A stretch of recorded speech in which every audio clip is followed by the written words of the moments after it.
ଲୋକମାନଙ୍କର ସମସ୍ୟାକୁ ଶୁଣିବା ଆଉ ତାର ସମାଧାନ କରିବା ଏ ହେଉଛି ରାଜ୍ୟ ସରକାରଙ୍କର ପ୍ରାଥମିକତା। ଆଉ ସେଇଥିପାଇଁ ତୃଣମୂଳ ସ୍ତରରୁ ଜିଲ୍ଲା ରାଜ୍ୟ ପର୍ଯ୍ୟନ୍ତ ଏ ଯେଉଁ ଆମର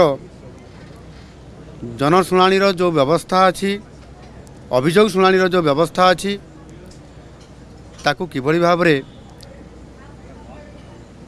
सुसंपर्क प्रतिष्ठा करिकरी तार समाधान रास्ता बाहर कराजिबो सेथिपाई आम सरकार आज ताकू शुभारंभ करिसंती, पुनर्बार आउ थे चालू करिसंती। विशेष करिकि आपणकर मु गोटे कथा कहया पे चाहूँगी, विगत किछि वर्ष धरिकी अर्थात गत सरकार समय रे आपणकर सरकारंकर एवं जनतांक मध्यरे गोटे लौह पाचेरी थिला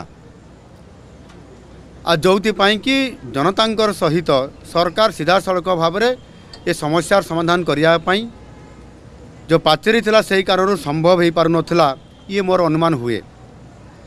आज से प्राचीर को भांगी दिगला, सरकार सहित सीधा सड़क भाव में जनतांकर सहित संपर्क प्रतिष्ठा करिबा, तांकर समस्या को शुणा और समाधान रास्ता बाहर करिबा, ये संपूर्ण भाव में आज जो मुख्यमंत्री अभियोग प्रकोष्ठ या पुनर्बार आउ थे चालू करागला एवं यह द्वारा कौन हम ना 4.5 कोटी ओडियांकर गोटे सबुठार आशा और भरोसार ये अभियोग प्रकोष्ठ ये निश्चित भाव में लोक आशा करिबे एवं समाधान रास्ता पाई परिबे, ताहा आज पुनर्बार आउ थे ताहाकू आज ताहार शुभारंभ करागला। एथिरे अनेक लोक न्याय पाइबारु वंचित होउछंती। जदि सरकार अभियोग माध्यम रे किछि कथा को न शुणिबे ताहले निश्चित भाव में समानंकर भविष्यत अंधकारमय हो जिवो। या को आधार करिकरी एथिरे संपूर्ण भाव में लोक माने अनेक समय रे विभिन्न जगह को जाउछंती, अभियोग करूछंती, किंतु ताहार समाधान रास्ता बाहरी पारु नाही। आउ सेथिपाई जदि मुख्यमंत्रींकर अभियोग प्रकोष्ठ को आसीबा एवं सेठी निजर अभियोग जणैबा एवं से माध्यम रे जदि विभिन्न विभागर कार्यक्रम को त्वरान्वित करा जिवो एवं आज जहाँ शुभारंभ करागला, ये निश्चित भाव में सही अधिकारी माने सही विभागर समस्या गुड़ी को समाधान करिबारे यथा समय रे समाने समाधान करिबार रास्ता बाहर करिवे एवं समानक मध्य प्रति विभागर अधिकारी मान को मु निर्देश देइछि, जिलापाल मान को मध्य मु निर्देश देइछि जे समाने प्रति जिल्ला रे आज 30 जिल्ला रे 30 आज जिला स्तर रे मध्य आज अभियोग ये प्रकोष्ठ खोला जाइकरी ये कार्यक्रम वर्तमान चालू रही। एणुकरी संपूर्ण भाव में एठी मो मुख्यमंत्री हिसाब रे तथा आम मंत्रिमंडल समस्त सदस्य आज एठी मो पाखे 2 जन मंत्री महाशय अच्छी एवं उपमुख्यमंत्री केवी सिंहदेव मध्य आसीथिले, आउ 2 जन मध्य मंत्री आसीथिले।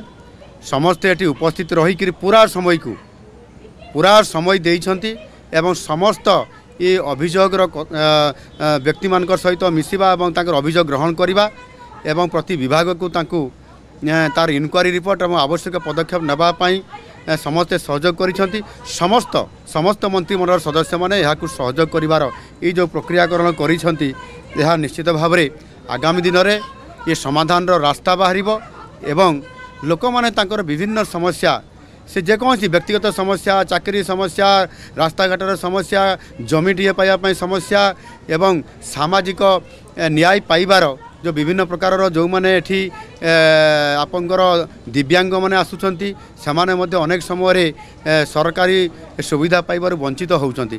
सेथिपाई अभियोग प्रकोष्ठर गुरुत्व बहुत अधिका अछि। ताकू जदि आमे कार्यक्रम सीधा सड़क भाव में माननीय मुख्यमंत्री एवं समस्त मंत्री मान सहित करेइबे ताले आगामी दिन में प्रभुत्व समस्यार समाधान हेबा सहित निश्चित भाव में गोटे ओडिशार ସୁସ୍ଥ ବାତାବରଣ ତିଆରି ହେବା ସହିତ ଲୋକମାନଙ୍କୁ ନ୍ୟାୟ ମିଳିପାରିବ। ଆଉ ସେଥିପାଇଁ ଇଏ ନିରନ୍ତର ଭାବରେ ପ୍ରତି ସୋମବାରକୁ ସୋମବାର ଏହାକୁ କରାଯିବ। ଏହାକୁ ଆହୁରି ସୁନ୍ଦର ଭାବରେ ଏବଂ ଯଥା ସମୟରେ ତାକୁ ସାରିବା ପାଇଁ ଲୋକମାନଙ୍କର ଏ କାମକୁ ତ୍ୱରାନ୍ୱିତ କରିବା ପାଇଁ ମଧ୍ୟ ଆହୁରି ସୁନ୍ଦର ଭାବରେ କେମିତି ସ୍ମାର୍ଟ ଭାବରେ କରାଯିବ ସେଥିପାଇଁ ମଧ୍ୟ ତାକୁ ଯୋଜନା କରାହେଉଛି। ମୁଁ ଆଶା କରିବି ମୋର ସାରା ଓଡ଼ିଶାର 4 କୋଟି ଲୋକଙ୍କର ପାଖରେ ମୋର ଅପିଲ୍ ଅଛି ଏବଂ ମୁଁ ମଧ୍ୟ ନିବେଦନ କରୁଛି ସେମାନେ ନିଶ୍ଚିତ ଭାବରେ ଆମେ ଯେଉଁ ଗାଇଡ଼ଲାଇନ୍ ଦେଉଛୁ ଯେଉଁ ନୀତି ନିୟମ ଦେଉଛୁ ସେହି ଅନୁସାରେ ସେମାନେ ଆସନ୍ତୁ, ଜିଲ୍ଲାରେ ଭେଟନ୍ତୁ। ଜିଲ୍ଲାରେ ଭେଟିଲେ ଜିଲ୍ଲାରେ ଲୋକଙ୍କର ଗୁହାରି ଯଦି ସେମାନେ ନିଜେ ନିଜ ଏରିଆରେ କରିବେ ତାହେଲେ ଭୁବନେଶ୍ୱର ଲେବୁଲ୍ରେ ବା ରାଜ୍ୟ ଲେବୁଲ୍ରେ ତାହା ଆପେ ଆପେ କମ୍ ହେଇଯିବ। ଲୋକଙ୍କର ଗୁହାରି ଶୁଣିବାଟା ଜିଲ୍ଲା ଲେବୁଲ୍ରେ ବେଶୀ ଆବଶ୍ୟକତା ଅଛି, ତାକୁ କରାହେଉଛି। ଆଗାମୀ ଦିନରେ ମଧ୍ୟ ନିଶ୍ଚିତ କରାଯିବ।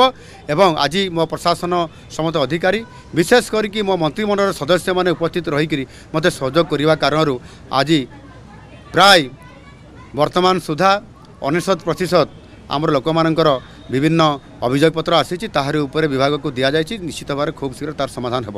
ଧନ୍ୟବାଦ।